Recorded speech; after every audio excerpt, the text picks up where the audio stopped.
Okay, I want you to think about your favorite song for a second. The one you put on when you're feeling amazing or kind of down or when you just need to get things done.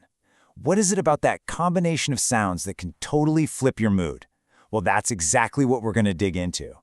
It's a crazy feeling, right? You hear that one beat drop and you just can't stay still. Or a certain melody plays and wow, it hits you right in the chest. Turns out, that's not just you. There's some incredible science going on that explains why music has such a powerful grip on all of us. So, to really understand our love for music, we have to start inside the command center, your brain, because that connection we all feel to music, it's literally hardwired into us. It really all kicks off with a chemical reaction. When you listen to a song you absolutely love, your brain releases something called dopamine, and dopamine is known as the feel-good chemical. It's the same stuff your brain releases when you achieve something great. So that instant mood boost from your favorite track, yep, that's your brain giving you a little chemical reward. And it gets even wilder. This isn't just happening in your mind. It's a full-body experience. Your body has this almost automatic instinct to sync up with a rhythm. So if you're listening to a super fast, high-energy song, your heart rate can actually speed up to match that beat. It's one of the most basic ways we connect with sound. Now, listening to music is one thing, but what about actually making it? Well, it turns out that learning to play an instrument physically changes your brain. It strengthens the connection, the bridge, really, between the logical left side and the creative right side. It basically builds a super highway for your thoughts to travel on. And all that brain rewiring has some pretty serious perks. It's kind of like taking your brain to the gym.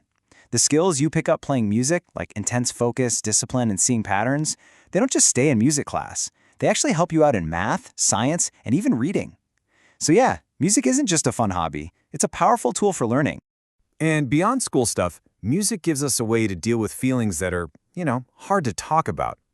Sometimes a sad song is the only thing that understands what you're going through, and a loud, fast song can be the perfect way to let out some energy.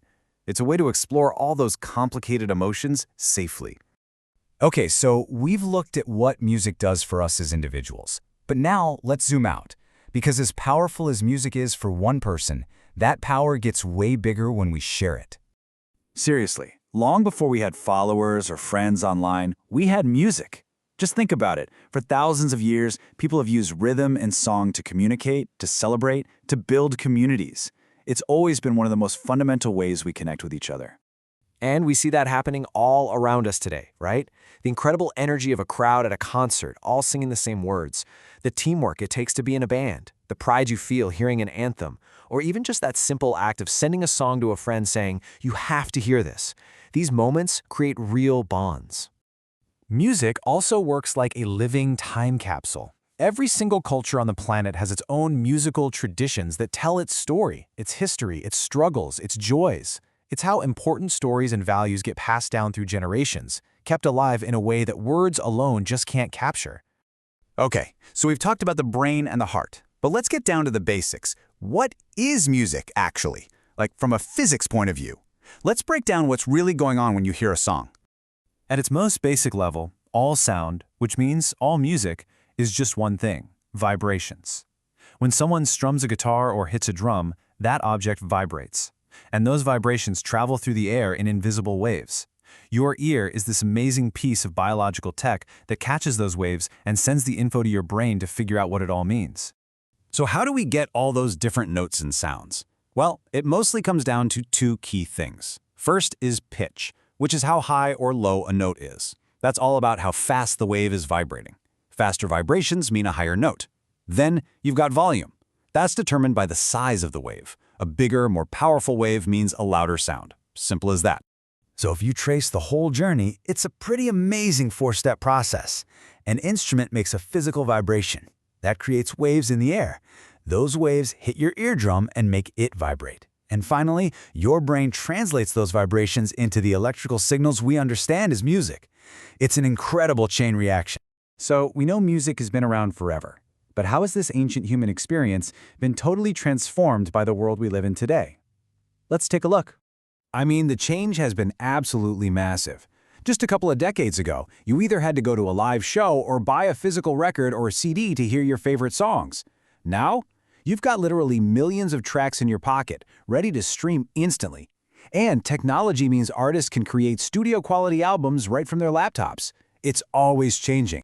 And hey, if you love music, that doesn't just mean you have to be a famous performer. The music industry is huge. You could be a producer who shapes the whole sound of an album, or a sound engineer who geeks out on the tech.